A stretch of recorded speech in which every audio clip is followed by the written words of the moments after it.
Critics कहते हैं हमारे कॉन्स्टिट्यूशन में केंद्र बहुत ताकतवर है, इसलिए ये पूरी तरह फेडरल जैसा नहीं दिखता कई लोगों को। लोग मानते हैं हमारा कॉन्स्टिट्यूशन बहुत लंबा है क्योंकि इसमें छोटे नियमों की भी बहुत डिटेल दी गई है। क्रिटिक्स बोलते हैं हमने कई देशों से बातें उठाएं, इसलिए कॉन्स्टिट्यूशन कभी-कभी पैचवर्क जैसा लगता है, पहचान धुंधली पड़ती है।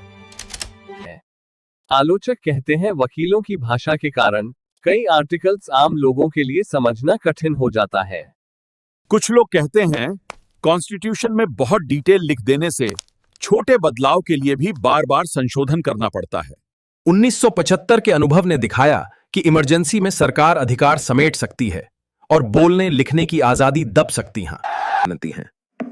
क्रिटिक्स कहते हैं राज्यपाल की नियुक्ति केंद्र करता है, इसलिए राज्य सरकार की बात दब जाती है। कुछ आलोचक कहते हैं राइट्स और डायरेक्टिव प्रिंसिपल्स के बीच टकराव से नीति बनाते समय कोर्ट में खिंचाव बढ़ता है। लोग कहते हैं संविधान बदलने के नियम एक जैसे नहीं, कुछ हिस्से सरल हैं, कुछ के लिए बहुत बड़ी सहमति चाहिए।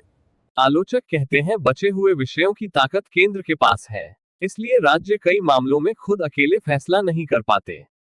क्रिटिक्स कहते हैं इमरजेंसी के समय केंद्र की पकड़ बढ़ती है और फेडरल संतुलन कमजोर पड़ जाता है।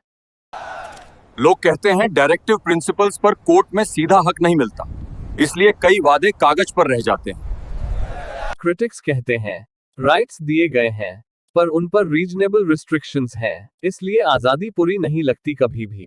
लोग कहते हैं कि फंडामेंटल ड्यूटीज लिखी गई हैं पर इनके लिए स्पष्ट सजा नहीं दी गई है, इसलिए असर सीमित रहता है। कॉन्स्टिट्यूशन कितना अच्छा हो, आखिर अगर उसे चलाने वाले लोग गलत हों तो वो कभी भी फेल हो जाता है।